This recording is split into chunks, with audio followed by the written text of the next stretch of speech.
Chemical वाहतूक करणाऱ्या वाहनाला आग लागल्याची घटना मंगळवारी रात्री 8 वाजेच्या सुमारास घडली आहे। तब्बल 6 तासानंतर मध्यरात्री 2 वाजता आगीवर नियंत्रण मिळवण्यात यश आलंय।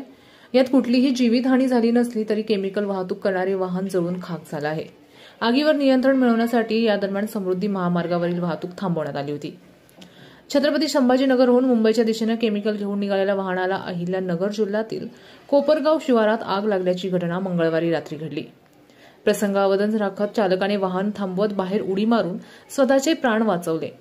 गाडीत केमिकल असल्याने आग आणखीन भडकली आणि काही क्षणातच समृद्धी महामार्गावर आगीचा आगडोंब उसळला। याची माहिती मिळताच कोपरगाव, शिर्डी, राहाता, श्रीरामपूर, सिन्नर अशा विविध ठिकाणची अग्निशमन वाहने घटनास्थळी दाखल झाली होती। मात्र केमिकलमुळे उसळलेली आग शर्थीचे प्रयत्न करूनही आटोक्यात येत नव्हती। अखेर 6 तासांच्या प्रयत्नानंतर रात्री 2 वाजेच्या दरम्यान आगीवर नियंत्रण मिळवण्यात यश आलंय। या आगीत कुठलीही जीवितहानी झाली नसली तरी संबंधित वाहन जळून खाक झालंय। दरम्यान मोठ्या प्रमाणात आग लागल्याने समृद्धी महामार्गावरील वाहतूक थांबवण्यात आली होती। त्यामुळे इतर वाहन चालकांना मोठा मनस्ताप सहन करावा लागला।